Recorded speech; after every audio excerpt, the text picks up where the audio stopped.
Good morning class. आज हम लोग chapter number 6 physical and chemical changes पढ़ेंगे। ठीक है, अब इसमें फ़िज़िकल एंड केमिकल चेंजेस क्या होते हैं, जैसे कि हम लोग क्या करते हैं कि चाय बनाते हैं। ठीक है ना, घर में चाय बनती है। सबसे पहला एग्जांपल तो मैं आपको ये देना चाहता हूँ कि चाय के बारे में जो सब जानते हैं। चाय में होता क्या है, दूध, चीनी, चाय की पत्ती सब कुछ मिला दी जाती है। ठीक है, तो अब वो जब हम लोग गर्म करते हैं तो वो गर्म करने के बाद गर्म करते करते वो उसका दूध का कलर चेंज हो जाता है। पानी भी रहता है तो दूध का भी कलर चेंज, दूध पानी दोनों में मिक्स हो जाते हैं आपस में। प्लस चाय की पत्ती अलग हो जाती है। ठीक है, अदरक अलग हो जाती है। जो भी हम लोगों ने इंग्रेडिएंट्स डाले हैं वो सभी अलग अलग हो जाते हैं। ठीक है, मतलब छाना जाए तो, और दूध का कलर भी चेंज हो जाता है। तो ये सब चीज़ें जो चेंजेस होती हैं वो कैसे हो जाती हैं, ये चीज़ें जानना बहुत ज़रूरी है। ये चीज़ें होती हैं केमिकल रिएक्शंस, मतलब एक अंदर उनके अंदर एक रिएक्शन होता है जिसकी वजह से ये सारी चेंजेस हो जाते हैं। जैसे शुगर का दूध में मिल जाना, लिक्विड में मिल जाना, ये भी एक रिएक्शन के थ्रू वर्क करता है। तो ये हो गया केमिकल रिएक्शन। ठीक है, केमिकल रिएक्शन। अब फिज़िकल चेंजेस क्या होते हैं, जैसे हमने किसी बॉल पे प्रेशर डाला। ठीक है, किसी बॉल पे प्रेशर डाला तो बॉल का शेप और साइज़ दोनों बदल सकते हैं। ठीक है, रबर की बॉल हो, प्लास्टिक की बॉल हो, किसी की भी बॉल हो, प्लास्टिक की होगी तो वो टूट जाएगी, थोड़ी देर तक तो सहेगी, फिर उसके बाद वो प्रेशर को झेल नहीं पाएगी और वो टूट जाएगी। और रबर की बॉल है तो वो प्रेशर को झेल ले जाएगी, दबाव को झेल ले जाएगी। क्या होगा, वो गोल से अंडाकार हो सकती है या एकदम प्लेट के जैसे गोल हो जाए, तो किसी भी शेप में वो गोल हो सकती है। ठीक है ना। अब यहाँ पर बात हो रही है कि हम लोगों ने पहले पढ़ा हुआ था मेटल्स के बारे में, पढ़ा मैटर्स के बारे में, मैटर के बारे में पढ़ा कि दुनिया में जो भी चीज़ें आपको दिखाई देती हैं वो सभी चीज़ें क्या हैं, एक मैटर हैं। ठीक है, चाहे वो किसी भी चीज़ की बात की जाए, चाहे लोहा है, चाहे लोहा की बात करो, चाहे प्लास्टिक की बात करो, चाहे एल्युमिनियम की बात करो, चाहे कॉपर की बात करो, किसी भी चीज़ की आप बात करिए, वो सभी चीज़ें क्या हैं, वो सारी चीज़ें आपकी एक मैटर हैं। मैटर क्या होता है, अब ये आता कहाँ से, लोहा। अब भाई हमारे घर में, हम लोगों के घर में जो लोहा इस्तेमाल होता है वो कहाँ से अचानक से ऐसे बन करके आ जाता है। ठीक है, तो ये चीज़ें जानने के लिए हम क्या करेंगे, पहले थोड़ा सा देखते हैं। होता क्या है कि हम लोग कई जगहों पे हम लोग सुनते हैं खुदाई होती है ना, तो खुदाई में हम लोगों को कई सारा मैटर मिलता है। ठीक है, जैसे कोयले की खदान में हम लोगों को मिलता है सोना। ठीक है, तो वो सोना जो है बना बनाया तो मिलता नहीं है, वो किसी रफ फॉर्म में मिलता है। ठीक है, मतलब काफ़ी बिगड़ी हुई हालात में मिलता है। फिर उसको हम लोग ले जा कर के, लिक्विड के फॉर्म में रहता है, उसको हम लोग ले जा कर के उसके साथ कई सारे शुद्धिकरण पहले तो उसका शुद्ध रूप फॉर्म करते हैं, फिर उसको हम लोग बनाते हैं, गलाते हैं, पकाते हैं, फिर इस तरीके से उसको तैयार करते, फिर उसको मार्केट में भेजते हैं बेचने के लिए। ठीक है ना, तो समझ में आया। तो इसी तरीके से आयरन का भी है, तो आयरन को भी पहले हम लोग लिक्विड फॉर्म में मिलता है, फिर उसको हम लोग पहले तो हम लोग उसको शुद्ध करते हैं धुल करके, फिर उसके बाद उसको भट्टी होती है, एक वात्या भट्टी होती है, कई तरीके के हम लोगों के पास वो हैं। उसको बनाने के, आयरन को बनाने के कई सारी ट्रिक्स हैं, कई सारी टेक्नोलॉजी हैं, कई सारे मेथड्स हैं, उनका यूज़ करके हम लोग आयरन को फॉर्म करते हैं। समझ में आई बात। अब क्या होता है, तो मतलब मैटर आपको समझ में आया कि कोई भी मैटर कैसे मिलता है। मैटर हमें ज़मीन से जैसे हम लोग देखते हैं उस तरीके से मिलता नहीं है। कुछ होते हैं मैटर वो पाउडर के रूप में मिलते हैं, कुछ होते हैं जो लिक्विड के रूप में मिलते हैं, कुछ होते हैं जो ना लिक्विड होता है ना सॉलिड होता है। ठीक है, तो उनको हर एक तरीके से मिलने के बाद, किसी भी फॉर्म में मिलने के बाद पहले हम लोग उसको अपने यूज़ करने लायक बनाते हैं किसी ना किसी प्रोसेस के थ्रू। केवल धुल करके भी बनाया जा सकता है, केवल उसको गर्म करके भी बनाया जा सकता है कि जिस मैटर को जिस तरीके से यूज़ किया जाता है उस तरीके से उसको फॉर्म किया जा सकता है। ठीक है, एलिमेंट्स क्या होते हैं?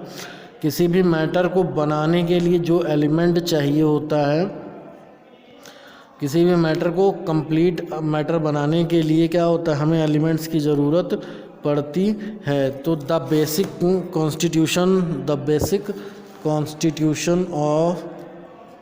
Constituents of all matter all elements. ठीक है, जो हमें मैटर की सबसे बेसिक ज़रूरत होती है उसे बोलते हैं हम लोग element. An element is composed of atom of same kind.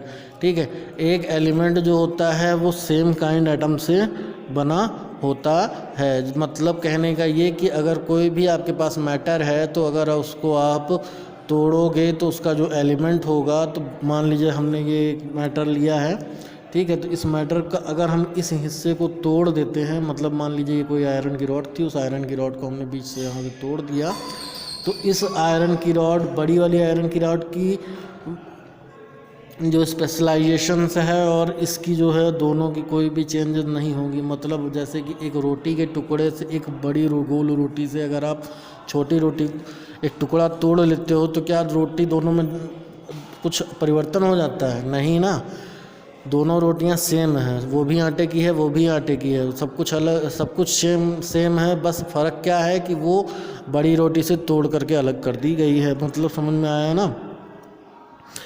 ठीक है, in English language millions of words, मतलब जो हमारे इंग्लिश लैंग्वेज में 26 वर्ड्स हैं, उसी तरीके से कोई बता सकता है कि ये जो हमारे पास इस समय जो एलिमेंट्स हैं उनकी नंबर कितनी है? टोटल नंबर है 115 एलिमेंट्स हमारे पास हैं पूरी दुनिया में। इस समय केवल इतने एलिमेंट्स आपको मिले हुए हैं।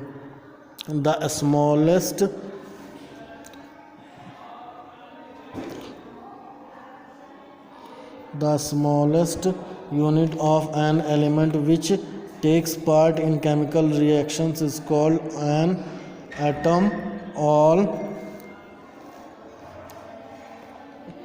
All these elements, 115 elements, have specific symbols। ठीक है ना, समझ में आई बात? मतलब ये जो 115 एलिमेंट्स हैं, 115 एलिमेंट्स आपके खोजे गए हैं, ये हर नाम, मतलब इन लोगों का कोई नाम दिया गया होगा। जैसे कि हमारे घर में ही सब्जी मसाला, गरम मसाला, ठीक है, इस तरीके से चीज़ें हैं, नमक है, चीनी है, दूध है, सबका नाम दिया हुआ है ना। अगर हम कहें कि तुम वहाँ जाओ वो उठा ले आओ, तो उसको आप ऐसे पहचान तो सकते नहीं हो ना। लेकिन अगर हम कहें कि जाओ किचन में जाओ नमक का डिब्बा लेके आओ, तो हम लोग जान जाएंगे कि हाँ हमें नमक लेके आना है। ठीक है, उसी तरीके से इन 115 मतलब 115 एलिमेंट्स जितने भी हैं, इन सभी का कोई ना कोई नाम रखा गया है। ठीक है, इन सभी को किसी न किसी नाम से जाना जाता है। ठीक है, किसी न किसी नाम से, जैसे कि अब 115 एलिमेंट्स जो हैं उनको हाइड्रोजन हो गया। ठीक है, हाइड्रोजन हो सकता है, कार्बन नाम दे दिया गया है। ठीक है ना, और ये सारे नाम कैसे पढ़ रहे हैं? या तो कोई साइंटिस्ट की वजह से, या इन लोगों के पास कुछ ऐसी स्पेशलाइजेशन है जिसकी वजह से इनको ये नाम दे दिया जाता है। NaCl, ठीक है, समझ में आई बात? तो सॉरी NaCl बोल लिख दिया, सोडियम, ठीक है, सोडियम, ठीक, तो इस तरीके से नाम दे दिया जाता है। सिंबल्स की ज़रूरत हमें क्यों पड़ती है? जैसे कि अगर हम कोई भी चीज़ें हैं, बार बार अगर हम किसी चीज़ को नाम देते रहेंगे तो हमें लगेगा टाइम। क्या लगेगा भाई? टाइम लगेगा। सिंबल्स का यूज़ क्यों किया जाता है? सिंबल्स का यूज़ करते हैं, सिंबल्स का यूज़ हम लोग क्यों करते हैं? किसी भी एलिमेंट्स को अगर हम बार बार लिखें, मान लीजिए लिखते हैं कार्बन, अगर हमें कार्बन है लिखना है तो हम, मान लीजिए अगर हमको इस पूरे पेज में कार्बन नहीं लिखना है तो लिखते लिखते हम लोग को टाइम वेस्ट हो जाएगा, तो इसकी जगह पे हम लोग उसको क्या नाम देते थे? C। ठीक है, तो बार बार हमें लिखना भी नहीं पड़ेगा और सामने वाला पहचान भी लेगा और टाइम की भी बचत होगी। ठीक है ना, समझ में आया? जैसे कार्बन को C, ऑक्सीजन को बार बार लिखना हुआ, ठीक है, तो ऑक्सीजन को O, ठीक है, हाइड्रोजन को H, ठीक है। इस तरीके से हम लोग उसको करके सिंबल्स बना देते हैं। तो हर एक एलिमेंट्स मतलब जितने भी आपके पास अभी तक एलिमेंट्स खोज करके दिए हैं साइंटिस्ट लोगों ने, उन लोगों ने बहुत सबसे पहली बात तो उन लोगों ने सबका नाम दे दिया है, ठीक है। सभी को एक नाम दे दिया है और नाम देने के साथ साथ उनके लिए एक पर्टिकुलर सिंबल्स का भी यूज़ करने के लिए दे दिया है, ठीक है। एलिमेंट्स के बारे में आप लोग समझ ही गए होंगे कि एलिमेंट्स वो चीज़ें होती हैं जो मैटर को बनाती हैं, ठीक है। छोटे छोटे, अब अगर हम छोटे छोटे टुकड़ों में उसको रोटी के छोटे छोटे कई सारे टुकड़े कर दें, समझ लीजिए पहले एक रोटी है, इसके हम कई सारे छोटे छोटे टुकड़े कर दिए मान लीजिए, तो ये जैसे पिज़्ज़ा बन गया, ठीक है। तो अब पिज़्ज़े को अगर हम ऐसे ऐसे करके जोड़ते जाएं तो क्या होगा, फिर से ये एक रोटी मतलब एक रोटी के जैसे बन जाएगा, एक ब्रेड के जैसे बन जाएगा। समझ में आई बात? तो अब आप लोग इस चीज़ को समझ ही गए। हर एक चीज़ के बारे में मैंने अभी बताया है। सिंबल्स क्या होते हैं, वो क्यों लिए जाते हैं, सिंबल्स आपको क्यों यूज़ करने होते हैं, ये सब चीज़ें आपको अभी हमने बता दी हैं। It was Berzelius for the first time who suggest, एक साइंटिस्ट थे, कौन? एक साइंटिस्ट थे,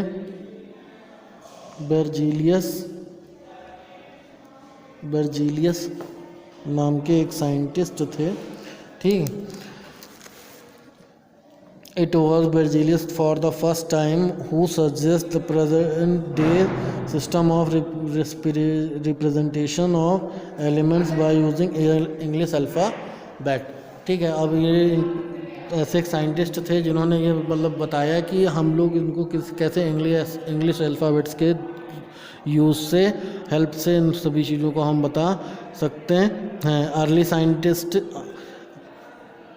and alchemist used pictures symbol to represent elements, ठीक है। पहले के लोग जो करते थे, क्या करते थे ये लोग किसी भी एलिमेंट को रिप्रेजेंट करने के लिए साइन की जगह पे जैसे हम लोग ड्राइंग का यूज़ करते थे, ठीक है। मतलब मान लीजिए कुछ ऐसे बना देंगे या कोई भी जैसे उनको समझ में आया बना करके ऐसे बना दिया, कुछ भी उस तरीके के वो लोग यूज़ करते थे।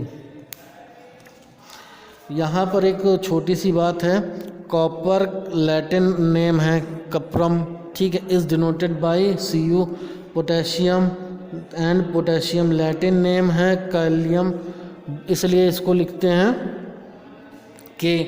अब ये बातें अभी बताई जा रही हैं, जैसे हम लोग कार्बन लिखा तो पहले यहाँ पे कार्बन का C आया, ऑक्सीजन लिखा तो ऑक्सीजन का O आया, हाइड्रोजन लिखा तो हाइड्रोजन का H आया, ठीक है। लेकिन अभी हम लोग नाम ले रहे हैं पोटेशियम की, तो पोटेशियम का नाम ले रहे हैं ना, पोटेशियम के बारे में बता रहे हैं, तो पोटेशियम का तो P आना चाहिए ना, क्या आना चाहिए? P आना चाहिए, लेकिन P नहीं आता, यहाँ पर K आता है। K आता है क्यों? क्योंकि पोटेशियम का लैटिन में नाम क्या है? कैलियम। क्या नाम है? कैलियम, इसलिए यहाँ का के जो है ये बनता है, ठीक है। ज़्यादातर जो भी नाम होते हैं उसी का पहला वर्ड बना दिया जाता है, पहला दूसरा वर्ड या बीच का भी नाम बना दिया जाता है। इससे आपको कुछ ज़्यादा फ़र्क नहीं पड़ेगा, बस 2-3 बार आप पढ़ोगे तो अपने आप याद हो जाएगा, ठीक है। अब बात आती है मेटल्स की। मेटल्स क्या होते हैं? मेटल्स जो होते हैं उनके बारे में तो आप बहुत अच्छे तरीके से जानते हो। मेटल क्या होते हैं? Metals make sound. किसी को भी रॉड, मतलब किसी के हाथ में भी रॉड हो, अगर लोहे की रॉड है, किसी भी चीज़ की रॉड है, प्लास्टिक की भी होगी, कुछ भी हो, तो अगर आप उसको उठाओ और उठा करके किसी जगह पे मतलब पटको या नीचे ही पटक दो, तो वो कुछ किसी न किसी तरीके का साउंड करेगा। क्या करेगा? साउंड करेगा। क्यों करेगा ये साउंड? आवाज़ आएगी। क्यों आएगी भाई? क्यों आएगी आवाज़? क्योंकि क्या है, सबसे बड़ी बात तो आपके पास ये कि वो एक सॉलिड फॉर्म में है। क्या है वो? सॉलिड फॉर्म में है। और सॉलिड जब भी कहीं गिरता है तो कुछ ना कुछ आवाज़ ज़रूर होती है। समझ में आई बात? तो एक ये हो गया। और दूसरी बात, सॉलिड जो होता है इनके पास मेल्टिंग पॉइंट और बॉइलिंग पॉइंट बहुत ऊपर होता है, ठीक है। जैसे लोहे के रॉड को अगर आप गर्म करो, ठीक है, लोहे के रॉड को आपने गर्म करना स्टार्ट किया तो क्या होता है, लोहे के रॉड को अगर आपने गर्म करना स्टार्ट किया तो क्या होता है, high melting and boiling point. हम लोग क्या करते हैं, धीमे धीमे देखते हैं कि वो धीमे धीमे गर्म होता है, धीमे धीमे गर्म होता है। पहले उसको थोड़ा सा पकड़ने लायक नहीं रह जाता, भगोने वगोने को गर्म करते हुए ज़्यादा देख लो। तो अगर क्या होता है, धीमे धीमे वो गर्म होता है, धीमे धीमे गर्म होते करती है, फिर इतना गर्म होता है कि आप उसको छू नहीं सकते। फिर उसके बाद अगर उसको थोड़ा सा और देर तक गर्म करो तो धीमे धीमे फिर वो हल्का हल्का सा लाल रंग में आने लगता है। कैसे आने लगता है, मतलब आधे एक घंटे लग जाए अगर घर वाले चूल्हे पे गर्म करें तो वो थोड़ा बहुत लाल रंग में आने लगता है। फिर उसके बाद थोड़ा बहुत और लाल, पहले नीचे बनेगा लाल, जहाँ पे आग गैस जल रही होगी उस जगह पे लाल बनेगा, फिर धीमे धीमे वो बढ़ती चली जाएगी, धीमे धीमे पूरे भगोने पे होती चली जाएगी। लेकिन इस प्रोसेस को होने में लगभग 1-1.5-2 घंटे भी लग सकता है, टाइमिंग ज़्यादा होगी। तो इसीलिए कहा जा रहा है मेल्टिंग पॉइंट और बॉइलिंग पॉइंट, बॉइलिंग और मेल्टिंग, ठीक है। मेल्ट होने का भी जो टाइमिंग है वो भी इनके पास ज़्यादा है, और बॉइलिंग होने, गर्म होने का भी टाइम ज़्यादा है, ठीक है। समझ में आई बात। जैसे कि भगोने वगोने को आप देखते हो कि गर्म होने में टाइम लेता है पहले भगोने को, और they are ductile. Ductile is known as the property of virtue of which a metal can be drawn into wires, ठीक है। They are luster, having shining appearance, ठीक है। Metals are good conductors of heat and electricity, ठीक है। They are solid at room temperature except mercury, ठीक। They are malleable. Malleability is known as the property of virtue of a metal can be beaten into sheet, ठीक है।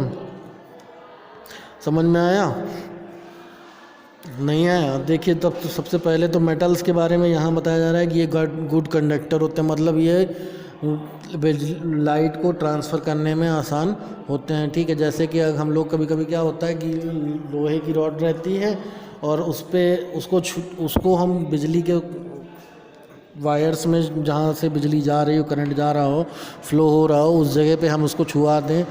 भाई इस तरीके से कभी कोई घर पे मत करना। लेकिन अगर क्या होता है कि वो टच में आ जाता है, लाइट के करंट के टच में आ जाता है, लाइट के पाथ पे आ जाता है, तो वो करंट उस रॉड पर चलने लगता है, जिससे क्या होता है, जिसने भी उसको होल्ड किया रहता है, जो भी उसको पकड़े रहता है, उसको भी करंट लग जाता है, ठीक है ना। सॉलिड एट रूम टेम्परेचर, ये जो मेटल्स होते हैं, मेटल्स सॉलिड हो जाते हैं रूम टेम्परेचर पे, एकदम जम जाते हैं। रूम नॉर्मल टेम्परेचर पे उसको वो एकदम जम करके सॉलिड हो जाते हैं, ठीक है, सॉलिड हो जाते हैं। लेकिन क्या होता है कि मतलब एक मरकरी नाम का मेटल है, वो मरकरी का मतलब होता है पारा। जो हम लोगों के थर्मामीटर, जो बुखार नापने वाला जो थर्मामीटर होता था पहले, लंबा सा स्टिक जैसे उसको मुंह में डालते थे, तो वो उसमें जो लिक्विड होता है वो मरकरी, वो केवल